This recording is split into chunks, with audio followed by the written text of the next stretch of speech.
Friends, ఇప్పుడే అందిన వార్త. రాష్ట్ర సీఎం రాజీనామాకు సిద్ధం, తీవ్ర టెన్షన్ లో హైకమాండ్ అంటూ వార్తలు అయితే వస్తున్నాయండి. దీనికి సంబంధించి వివరాలు చెప్పడానికి వీడియో చేయడం జరుగుతుంది. వీడియోని స్కిప్ చేయకుండా ఎండ్ వరకు చూడండి, కంప్లీట్ ఇన్ఫర్మేషన్ అయితే అర్థమవుతుంది. చాలా మంది సబ్స్క్రైబ్ చేసుకోవడం లేదని దయచేసి ఛానల్ సబ్స్క్రైబ్ చేసుకుని బెల్ ఐకాన్ ఆల్ ట్యాప్ చేయండి. ఇలాంటి లేటెస్ట్ అప్డేట్ మిస్ అవ్వకుండా ఫోన్ నోటిఫికేషన్ రూపంలో వస్తుందండి. చాలా మంది లైక్ చేయడం లేదండి, దయచేసి లైక్ చేయండి. లైక్ చేయడం వల్ల ఇటువంటి ఇన్ఫర్మేషన్ అందరికీ తెలుస్తుంది.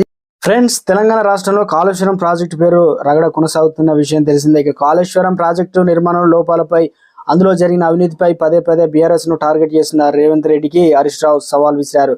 మరమ్మతులు చేయించడం చేతకాకపోతే తప్పుకొని ప్రభుత్వాన్ని తమకు అప్పగించాలని, రేవంత్ రెడ్డి రాజీనామా చేస్తే తాను సీఎంగా ప్రమాణ స్వీకారం చేసి ప్రాజెక్టును పునరుద్ధరిస్తానని హరీష్ రావు సవాల్ విసిరారు. నాకు చేత కాదు, నువ్వు చేసి చూపించమని రేవంత్ అడిగితే తాను సిద్ధంగా ఉన్నానని, తనకు ఆ బాధ్యత అప్పగిస్తే చేసి చూపిస్తా అంటూ హరీష్ రావు వ్యాఖ్యలు చేశారు.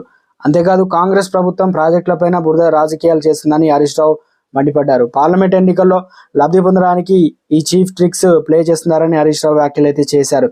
సీఎం రేవంత్ రెడ్డి శాసనసభ పవిత్రతను, సాంప్రదాయాలను మంట కలుపుతున్నారని మండిపడ్డారు. ప్రభుత్వం ఎంత తక్కువ చేసిందో చూపించేటప్పటికీ కాళేశ్వరం ప్రాజెక్టు తెలంగాణ వరప్రదాయమని, ప్రజలకు జీవధార అంటూ హరీష్ రావు వ్యాఖ్యలు చేశారు.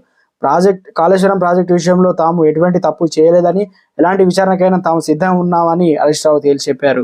తెలంగాణలో ఇప్పుడు కాళేశ్వరం ప్రాజెక్టు రగడ నడుస్తుంది. లోక్సభ ఎన్నికలు ఉన్న తరుణంలో ఇక రాజీనామా నువ్వు చేయి, నేను చేసి చూపిస్తాను, ఈ రకంగా అయితే మాట్లాడడం జరిగింది.